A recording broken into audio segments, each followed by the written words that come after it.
একদিকে ছিল সেকুলার বনাম ইসলামপন্থী, এখন ইসলামপন্থীদের মধ্যে যে বিরোধ দেখছে এটাকে আমি ক্ষতিকর মনে করি। এই ক্ষতিকর প্রবণতা গড়ে ওঠার একটা বড় কারণ একটা হলো যে যেহেতু আমরা এই গণ অভ্যুত্থানকে আমরা পূর্ণ বিজয়ে নিতে পারিনি, তার আগে ছাত্র জনতার এই বিরাট যে আত্মত্যাগ এটাকে নস্যাৎ করার জন্য একটা সাংবিধানিক প্রতিবিপ্লব হয়েছে এবং ক্রমাগত বিভিন্নভাবে ছাত্রদেরকে দমন করবার, বিভিন্নভাবে তাদের বিরুদ্ধে অপপ্রচারের দ্বারা তাদের চেষ্টাকে নস্যাৎ করবার একটা প্রক্রিয়া আমাদের সমাজে চলছে। তো আমি সেদিকে যাব না, সেটা আমরা এখন ব্যাখ্যা করার বিষয় নয়। কিন্তু আমি মনে করি যে আমাদের যদি গণ অভ্যুত্থানের মর্ম যদি আমরা তরুণরা বুঝি, তাহলে গণ অভ্যুত্থানের মর্ম কিন্তু এখন ইডিওলজিক্যাল লড়াইকে প্রধান করা না, ইডিওলজিক্যাল মতাদর্শিক লড়াই। আমি ধার্মিক না আমি নাস্তিক, এবং আমার ধর্মের ব্যাখ্যা কি জামাতি শিবিরের ব্যাখ্যা নাকি আরও অন্য কারো, এই যে আমার বোন যে ব্যাখ্যা দিলেন এরকম একটা ব্যাখ্যা, এই তর্ক আমাদের এখন ইম্পর্টেন্ট না। আমাদের খুব ফোকাস থাকতে হবে যে গণ অভ্যুত্থানের মর্ম হচ্ছে গণসার্বভৌমত্ব কায়েম করা। গণসার্বভৌমত্বের মানে হচ্ছে জনগণের কাছে ক্ষমতা ফিরিয়ে দেওয়া। জনগণের কাছে ক্ষমতা ফিরিয়ে দেওয়ার লড়াইটা আমরা করেছি, তার জন্যে আমরা এই হাজার হাজার আমাদের তরুণরা জীবন দিয়েছেন এবং একই সঙ্গে বহু তরুণ কিন্তু পঙ্গু হয়ে রয়েছে। তারা কোনো বিশেষ ধর্ম কায়েম করার জন্য তারা লড়াই করেন নাই এবং তারা বিশেষ কোনো মতাদর্শ কায়েম করার জন্য সেইভাবে লড়াই করেন না। যদি তারা কোনো মতাদর্শ কায়েম করবার জন্য লড়াই করে থাকেন, সেটা হচ্ছে যে ফ্যাসিস্ট শক্তি এবং ফ্যাসিস্ট রাষ্ট্র ব্যবস্থার বিলুপ্তি।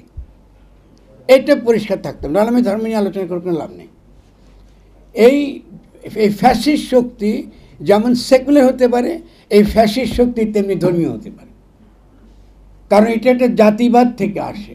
বিভিন্ন ইডিওলজি সম্পর্কে আমাদের অস্পষ্টতা থেকে এটা ডেভেলপ করে যে আমি হলাম মুসলমান, ফলে আমি হিন্দুকে দমন করা আমার অধিকার, আমি সংখ্যাগরিষ্ঠ, আমি হিন্দুকে দমন করব। অথবা আমি সেকুলার, আমি এই যে সন্ত্রাসের নাম দিয়ে এর আগে হেফাজতকে মারব, আমি 5 ঘটনা ঘটাই দিব, আমি শাপলা একটা রক্তাক্ত কাণ্ড ঘটাই দিব, যেহেতু সেকুলারিজম এবং বাঙালি জাতিবাদকে আমাকে কান করতে হবে। এই হলো ফ্যাসিবাদ। ফ্যাসিবাদ মানে এই নয় যে আপনি সিম্পলি একটা মত থাকলে এটা ফ্যাসিস্ট হয়ে যান। আপনি যখন মনে করেন যে আপনি একমাত্র সহি, আপনি একমাত্র সত্য, তখনই ফ্যাসিবাদের উৎপত্তি ঘটে এবং তৎক্ষণাৎ ইসলামের সঙ্গে তার সংঘাত শুরু হয়। কারণ ইসলামের প্রথম প্রস্তাবনা হচ্ছে এই মানুষ নশ্বর, ফলে মানুষের পক্ষে কোনো শাশ্বত চিরস্থায়ী সত্য পৌঁছানো অসম্ভব, একমাত্র আল্লাহ সত্য। ফলে একমাত্র আপনি পৌঁছাতে পারেন কিভাবে? একমাত্র আপনার রুহানি, আপনার জিহাদের মধ্যে দিয়ে, সত্যের নিকটবর্তী হওয়ার চেষ্টা, আপনার আমলের দ্বারা সত্যের নিকটবর্তী হওয়ার ক্রমাগত চেষ্টা করতে হবে। এবং সেই নিকটবর্তী হওয়ার চেষ্টাটা ব্যক্তি জীবনে যেমন, সেই নিকটবর্তী হওয়ার চেষ্টা তার সামাজিক জীবনে হতে হবে। ফলে সমাজকেও রুহানিয়াত গুণ সম্পন্ন হতে হবে, মানে সে দিব্যগুণ সম্পন্ন হতে হবে। এবং সেই জন্য যে সমাজটা গঠন করা, এটাই হচ্ছে ইসলামের মূল উদ্দেশ্য, লক্ষ্য। ইসলামের তথাকথিত রাষ্ট্রের কোনো ধারণা নাই, কখনোই ছিল না। কেন? কারণ ইসলাম যখন এসেছে তখন আধুনিক রাষ্ট্র গঠিতই হয়নি। খেলাফত ছিল, খেলাফত মানে রাষ্ট্র না, খেলাফত যে প্রশাসন ক্ষমতা।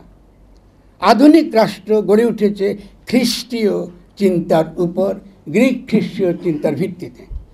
ফলে এখানে যদি কেউ আদৌ ইসলামকে সত্যিকার অর্থে মনে ধারণ করেন, আমার ভাই সুন্দর কথা বলেছেন, মনে ধারণ করেন, তাহলে প্রথম কাজ হবে আপনার গ্রিক খ্রিস্টীয় যে চিন্তা, তার যে রাষ্ট্রচিন্তা, তার বিরুদ্ধে দাঁড়ানো। প্রথম আপনি বুঝতে গ্রিক খ্রিস্টীয় রাষ্ট্রটা কী? সেটা হচ্ছে রাষ্ট্র নামক একটা প্রতিষ্ঠান, সেটা পরজীবী, সেটা সমাজের ঊর্ধ্বে থাকে, সারাক্ষণ শোষণ করে এবং সে বিভক্ত করে সমাজকে, ধনী গরিব, অভিজাত, কেমন দিনহীন, এই ভাগগুলো সে করে।